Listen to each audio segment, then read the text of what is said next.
आप सबका स्वागत करता हूँ। साथियों, आज मैं अपने विचार जो अभी इजराइल द्वारा एक आतंकी कमांडर नसरुल्लाह मारा गया है उस पर रखना चाहता हूँ।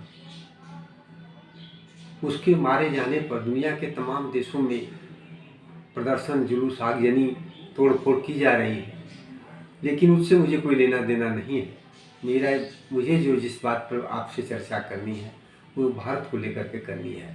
भारत के भी कई हिस्सों में तमाम लोगों ने धरना, जुलूस, प्रदर्शन किया है। इसको देख करके काफ़ी मन आहत हुआ है कि बताओ, भारत के लिए इस नसरुल्लाह का कौन सा जो है कि योगदान भारत के लिए था कि अगर वो मारा गया तो उस पर हाय तौबा मचाने की भारत में क्या ज़रूरत है। कौन सा वो गौतम बुद्ध था, महात्मा गांधी था, जिसको लेकर के इतनी बड़ी ये परेशानी में पड़ गए हैं। और जो ऐसे अलगाववादी तत्वों को बढ़ावा देने में भारत के कुछ राजनीतिक दल के नेता भी शामिल हैं, जो ऐसे लोगों को बराबर प्रोत्साहित करते रहते हैं।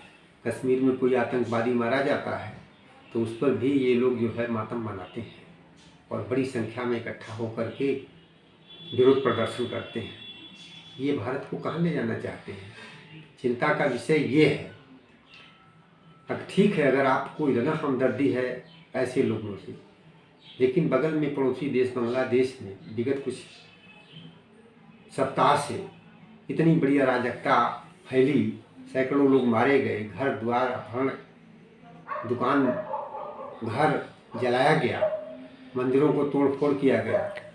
आप कहाँ थे? आपके मुंह से एक शब्द निकले तो आप अपने पड़ोसी, जो आपका एक मित्र देश था, उसमें अल्पसंख्यकों के साथ और हिंदू समाज के लिए इतना बड़ा अत्याचार, अन्याय हो रहा है, आप उस पर चुप्पी साधे हैं और एक आतंकी कमांडर मारा जाता है तो उसके लिए जो है देश में हाय तौबा मचा रहे हैं।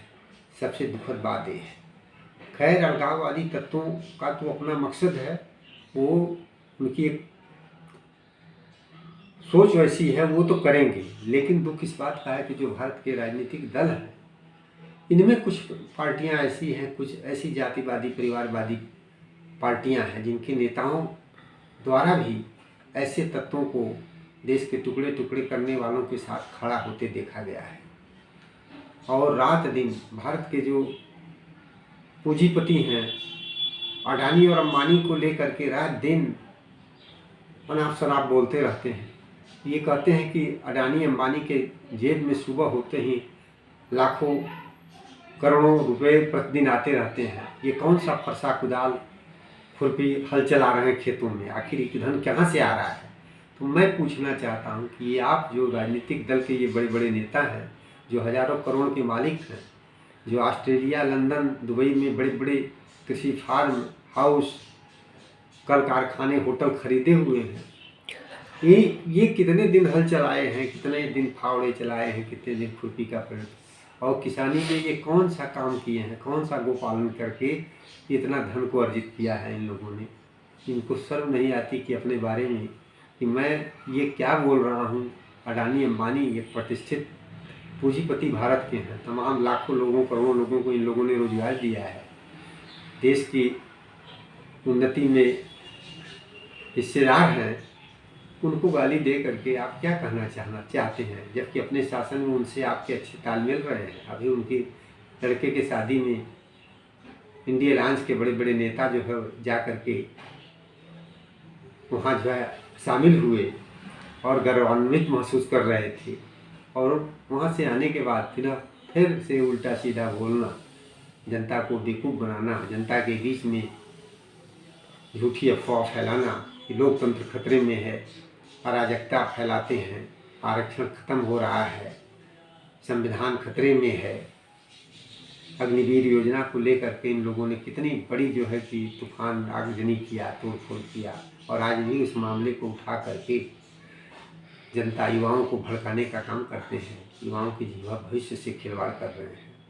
ऐसे लोगों से मेरा निवेदन है कि आम जनता जो भारत के हित के लिए सोचती है, जो राष्ट्रभक्त है, उसको आगे आने आ करके ऐसे अवसरवादी, स्वार्थी, परिवारवादी नेताओं को अलग थलग करना चाहिए। राष्ट्रवादी पार्टी जो देश में काम कर रही है, चल रही है, देश को का सम्मान बढ़ा रही है, उसके पक्ष में खड़ा होकर के जो भी चुनाव हो रहे हैं, चाहे जम्मू कश्मीर के हैं, हरियाणा के हैं, या आने वाले दिनों में झारखंड, महाराष्ट्र में चुनाव होंगे, उपचुनाव उत्तर प्रदेश के 10 विधानसभा क्षेत्रों में होने वाले हैं। इन सबों में आम जनता से गुजारिश है कि आप अपने देश के लिए, अपने समाज के हित के लिए, आने वाली पीढ़ी के उज्जवल भविष्य के लिए राष्ट्रवादी दलों को समर्थन दीजिए। मेरा यही सोचना है और आप लोगों के बीच में इस पर अपने विचार रखा हूँ। आप क्या सोचते हैं, आप अवगत कराने का कष्ट करें। आज के लिए बस इतना ही। नमस्कार।